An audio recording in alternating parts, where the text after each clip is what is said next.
आज भी आप देखते हैं पॉपुलर फ्रंट इंडिया का सबसे ज्यादा टारगेट होने वाला संगठन है, उसमें कोई शक नहीं है। बहुत सारे लोग कभी कभी ये सोचते हैं हम लोग हैं काम कैसा कर रहे हैं, समझे, काम कैसा कर रहे हैं। इंडिया के अंदर कोई भी ऐसी एजेंसी नहीं जो हमारे पीछे नहीं है। ईडी हर दिन हमारे पीछे पड़ी है, हमारे leaders, state level leaders arrested हैं, हमारे मेंबर्स अरेस्टेड हो भी अपने स्टेट में नहीं, लोग यूपी में जाके अरेस्ट करेंगे, यूपी के जेलों में डालते हैं हमें लेके जाकर, अपने स्टेट्स में भी नहीं रखते। एनआईए हमारे पीछे है, एनआईए अलग अलग, मुझे नहीं लगता किसी तंजीम के ऊपर इतने ज्यादा एनआईए केसेस हैं जितने हम पर हैं, मतलब एनआईए जिनके पीछे पड़ा है। यूएपीए केसेस, अभी अभी सब लोग यूएपीए बोल रहे हैं। यूएपीए जब से आया, सबसे पहले यूएपीए के कैंपेन हमने किया था, और यूएपीए सबसे ज्यादा शायद किसी तंजीमों में रहेंगे हमारे मेंबरों पर पड़ता है। छोटे छोटे इशू में भी पॉपुलर फ्रंट के मेंबरों के ऊपर जब एक पेटी, बाकी लोगों पर पेटी केस पड़ेगा, हम पर पेटी केस नहीं पड़ता, हम पर यूएपीए पड़ता है। यूएपीए का मतलब क्या, एक बार अंदर गए 7 साल आप बाहर नहीं आ सकते, 7-8 साल बाहर नहीं आ सकते। तो इस तरीके के प्रॉब्लम चल रहे हैं, ऐसा टारगेट हो रहा है। तो एक सबसे बड़ा सवाल क्या है, क्यों टारगेट कर रहे हैं, क्यों टारगेट कर रहे हैं? क्या कुछ ऐसा गैर कानूनी काम कर रहे हैं क्या हम लोग? कुछ बड़ा एक जो एक लेबल बनाया गया है, टेरर आउटफिट, ये आउटफिट, वैसा कुछ काम कर रहे हैं क्या? हर किसी को पता है और हर कोई जानता है कि बैन बैन बैन बोल रहे हैं, बैन कर नहीं रहे हैं, क्योंकि बैन करने के लिए कुछ है नहीं, इसलिए हम लोग इन्हें कॉन्फिडेंस में आपके सामने आकर बातें कर रहे हैं सारी चीजें। तो हमें टारगेट करने के चंद रीजंस हैं। ये रीजंस मैं आपको बताता हूं। चिदम्बरम जब इंडिया का होम मिनिस्टर था, दिल्ली में चिदम्बरम ने मुस्लिम लीडरों और मुस्लिम संगठनों का एक मीटिंग बुलाया था। उसमें सबको बुलाए थे, हमें नहीं बुलाए थे। उस मीटिंग के अंदर चिदम्बरम को उस टाइम के मुसलमान लीडरों ने पूछा, पॉपुलर फ्रंट को आप क्यों टारगेट कर रहे हैं? मैं आपको 2012-13 की बात है ये। 2012-13 में वो मीटिंग में चिदम्बरम 2-3 बातें बताया था। उसमें एक बात चिदम्बरम ने बताया था, हमें इनको टारगेट इसलिए करना पड़ेगा क्योंकि नंबर 1, ये ऑर्गेनाइजेशन जो है दूसरे मुस्लिम ऑर्गेनाइजेशन के जैसे मैनिपुलेट नहीं होती। मैनिपुलेट करना मुश्किल है, क्योंकि आप देखिए अगर एक आदमी के हाथ में आप सब कुछ पावर दे देते हैं, बहुत खतरा है, क्योंकि आप उसको क्या कर सकते हैं, मैनिपुलेट। बहुत आसान है।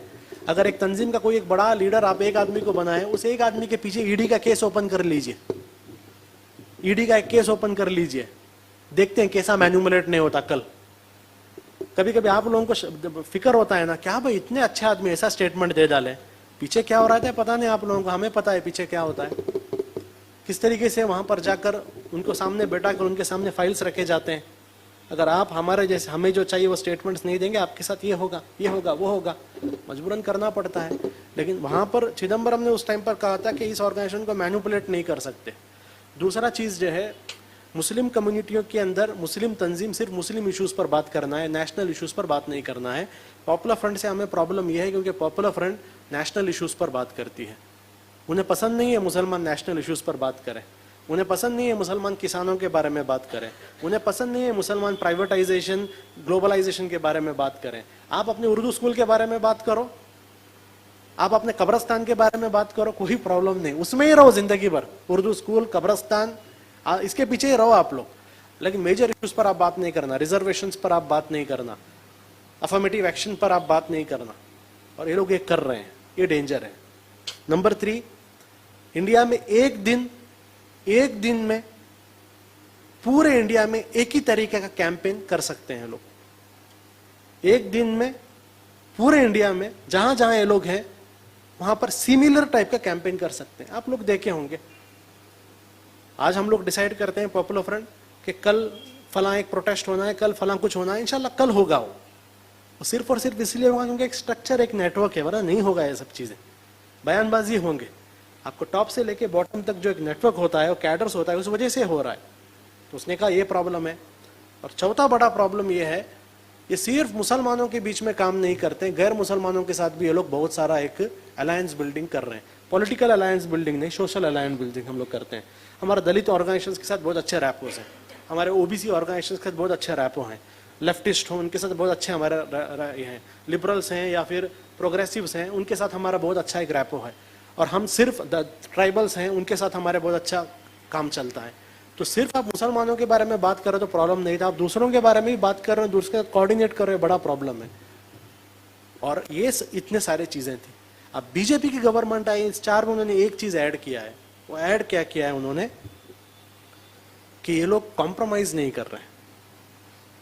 2014 में जब बीजेपी आई थी, बीजेपी का एक्सपेक्टेशन ऐसा था, हमें भी बहुत सारे लोग आकर बोले थे, बहुत सारे बड़े बड़े मुस्लिम तंजीमें और मुस्लिम लीडरों ने भी हमसे आकर हमें सलाह दिया था, सजेशन दिया था कि थोड़ा खामोश हो जाओ, थोड़ा क्या हो जाओ, खामोश हो जाओ, पहले जैसा माहौल नहीं है, मनमोहन सिंह की गवर्नमेंट नहीं है, मोदी है, थोड़ा खामोश हो जाओ वरना आपको टारगेट करेंगे।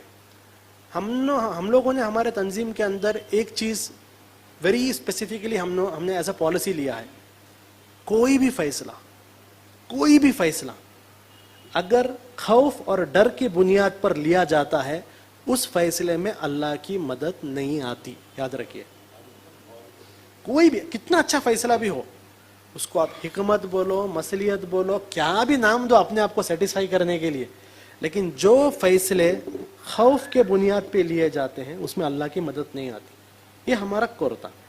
तो अगर पॉपुलर फ्रंट का एक्टिविटी कम करना ताकि गवर्नमेंट का प्रॉब्लम हमें ना हो, ये हिकमत नहीं है, खौफ है। ये हिकमत नहीं है, ये खौफ है, और खौफ के बुनियाद पर हम फैसला नहीं ले सकते।